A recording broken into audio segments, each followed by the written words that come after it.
Hey there, and welcome. So, you're thinking about going solar. It can feel like a huge decision, right? So many options, so much technical jargon. But what if I told you that finding the perfect fit for your home is actually way, way simpler than it looks? Well, let's dive in and crack this code together. This is the big one, isn't it? It's the question that stops most people in their tracks, standing between them and a future of clean, basically free energy. And it's a super personal question, because your home isn't like anyone else's. But believe me, the answer is right around the corner. And to get that answer, we're going to learn from the absolute best. In India, there's this incredible group of women called the Surya Sakis, which means sun friends, and they are total masters at figuring out the perfect solar setup for any home, sometimes in just a matter of minutes. So, let's follow along and learn their secrets. Okay, first things first, we gotta get the basics down. When you boil it all down, there are really only three main types of solar systems you can choose from. Once you get what each one does, you're already halfway to knowing which one belongs on your roof. So, the most common setup is what's called an on-grid system.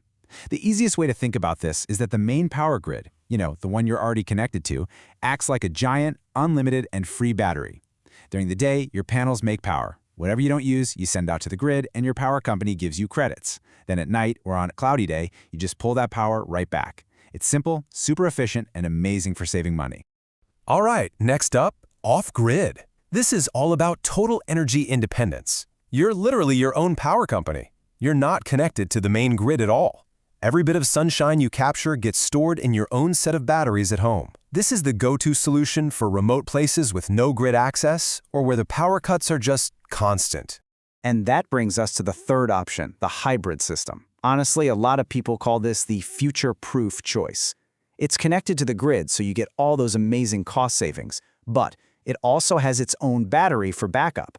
So when the neighborhood goes dark during a storm, your lights, your Wi-Fi, everything stays on. It really is the best of both worlds. Okay, let's put these three head-to-head so you can really see the difference. Look at the on-grid system. Lowest upfront cost, and you get maximum savings through something called net metering. The catch? No backup power. Then you've got off-grid. Highest cost because those big batteries aren't cheap and you can't sell power back. But the hybrid? That's the sweet spot. The cost is in the middle. You get the government subsidy, you get maximum savings, and you get that critical power backup. All right, so the theory is great and all, but how does this stuff actually work in the real world? Let's tag along with Surya Saki as she visits a few different homes. We're going to see exactly what she recommends and why. This is where it all starts to click. First stop is a big apartment building. And the challenge here is pretty obvious, right? You don't own the whole roof. So what's the solution? It's a community solar system. Basically, one big, efficient system is installed for the whole building. The power gets shared, and here's the win. It drastically cuts the bills for the lights in the hallways, the elevators, the water pumps, which means lower maintenance fees for every single person living there. Pretty smart. Okay, next we're at a standalone house dealing with a classic problem. Constant power cuts, especially during those hot summer months. For this family, the Surya Saki instantly recommends a hybrid system. Why? Well, they still get the awesome savings from selling power back to the grid, but when that grid fails, their home doesn't skip a beat. Everything stays on. The result here was incredible. A 0 rupee electricity bill and a family that's totally free from the stress of outages. A last stop is out on a farm. The needs here are totally different. They've got long power cuts, and they need to power not just their house, but also the water pump that irrigates their crops. The answer? A powerful hybrid system designed to handle both jobs. It completely replaces their old, expensive, polluting diesel generator. And check out this win. They're now saving up to 1 lakh rupees a year just on diesel fuel. That's a game changer. And just one last little choice to make, where do the panels actually go? For probably 95% of us, the answer is simple, the roof. It's using space that's just sitting there doing nothing. But if you're on a farm with lots of open land, or if your roof is too weak or shady, a ground-mounted system can be a fantastic option. You can even use special panels that capture sunlight from both sides, boosting your power by a ton. So, you're probably wondering, how in the world do these Surya Sakis nail the perfect recommendation so fast? Well, they've got a kind of superpower, a simple check that takes less than 10 minutes. And now, I'm going to share their expert toolkit with you. It all boils down to these 5 dead simple steps. You take a quick look at the roof for clear, sunny space. You glance at an electricity bill. You ask a couple of quick questions. How often does the power go out? And what's more important, savings or backup? And then you talk about the big picture. That's it. Seriously, anyone can do this.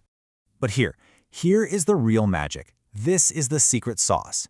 This simple formula gives you a precise answer in seconds. Now, don't let the math scare you. It's just a recipe. You take the units you use each month from your bill, you multiply by 1.2, that's just a little safety net for cloudy days, and then you divide by 120. That number, 120, is just the average amount of power 1 kilowatt of solar panels makes in a month. That's all there is to it. Let's do a real example right now. Let's say you grab your latest electricity bill and it says you used 300 units last month. That's a pretty typical number for a family home. All we have to do is plug that number into our magic formula. So let's see. 300 times 1.2 is 360. Then you take 360 and divide it by 120 and you get 3. Boom, you need a 3 kilowatt system. It's that easy. And you know what's really cool? A 3 kilowatt system is very often the perfect size to qualify for the maximum government subsidy available. So you get the right size and the most money back. Okay, we have covered a lot of ground. We've talked about the 3 types of systems, we've seen them in action, and we've even learned the secret formula. Now let's tie it all together in one super simple decision tree that you can use to find your perfect solar system, like right now. Just follow along. Step 1. Do you have a grid connection? Yes? Great. Step 2. Are power cuts a daily headache, lasting for more than a couple of hours? If yes, hybrid is your answer, no question. If no, on-grid is an excellent, cost-effective choice. Step 3. Look at your bill. Are you using between 150 and 300 units? If so, a 2 to 3 kilowatt system is going to be your sweet spot. And finally, step 4. If money's a little tight up front, no problem. You can start with an on-grid system now and add batteries down the road to turn it into a hybrid. And let's never forget the why. Why does this all matter so much? That 3 kilowatt system we just figured out, every single year it prevents about 2 tons of CO2 from being pumped into our atmosphere. To put that in perspective, that's like planting 80 trees. Every single year. Your home can do that. I just want to leave you with this really powerful thought from the Suryasakis. They say, the sun doesn't discriminate between an apartment or a farm. It shines equally. Your job is to make sure every family catches it in the smartest way possible. And now you do. You know the options, you've seen how it works, and you have the formula in your back pocket. So the only real question left is, with this knowledge, whose future are you going to power? Thanks so much for joining me.